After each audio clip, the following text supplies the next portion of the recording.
দমকা হাওয়ায় খুলল আজি মনের দরজাগুলি। চোখ মেলে দেখি ওই দাঁড়িয়ে আছো তুমি। মেঘ করেছে আবার করে, বৃষ্টি হবে তাই। স্নিগ্ধ হাওয়ার শীতল স্পর্শে মন ভোলা কোথায়।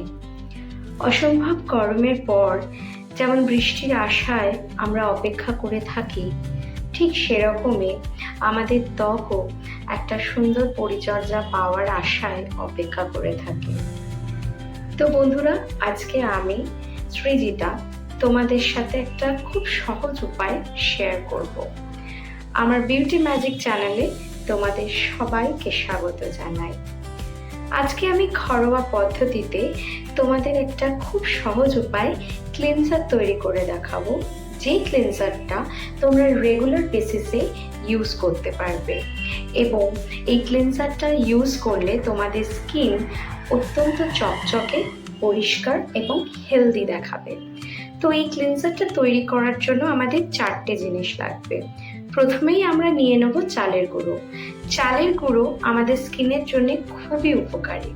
এরপরে যেটা নেব সেটা হলো আমাদের টক দই। আমাদের টক দইটা যখন নিতে হচ্ছে, এটা জেনে রাখবে এটাও স্কিনের জন্য খুবই উপকারী। টক দইয়ের সাথে পরের যে উপকরণটা আমাদের নিতে হবে সেটা হলো অ্যালোভেরা জেল। অ্যালোভেরা জেল আমরা যে কোনো জেল আমরা ইউজ করতে পারি, বাজারে অনেক রকমের অ্যালোভেরা জেল পাওয়া যায়। এরপরে যেটা নিয়ে নিতে হবে সেটা হলো দুধ। দুধ কিন্তু আমাদের স্কিনের জন্য খুবই উপকারী। এটা আমাদের স্কিনকে ময়েশ্চার রাখতে সাহায্য করে। তো এই পেস্টটা বানানোর জন্য প্রথমেই একটা পাত্রে আমরা নিয়ে নেব চালের গুঁড়ো। চালের গুঁড়োটা আমাদের 1 চামচ মতো নিতে হবে।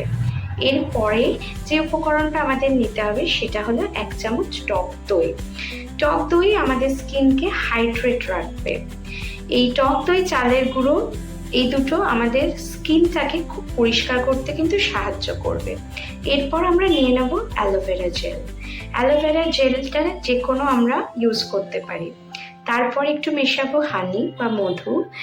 এর সাথে আমরা আরেকটা জিনিস নিয়ে নেব, সেটা হলো দুধ।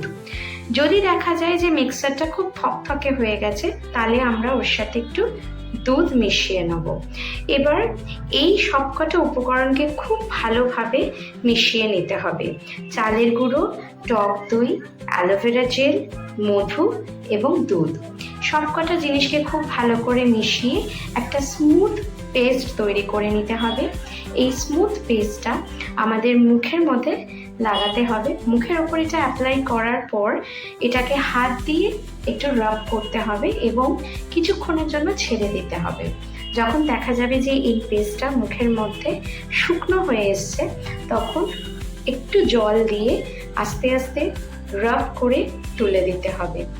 দেখবে এই পেস্টটা ইউজ করার পর স্কিনটা কতটা হাইড্রেট হয়ে গেছে, স্কিনটা কতটা স্মুথ এবং পরিষ্কার হয়ে গেছে। এই যদি ভিডিওটা ভালো লেগে থাকে তাহলে সাবস্ক্রাইব করো আমার চ্যানেলটাকে, লাইক করো এবং অন্য বন্ধু বান্ধবদের সাথে এই টিপসটা শেয়ার করতে ভুলো না। আজ আসি, টাটা, গুড বাই।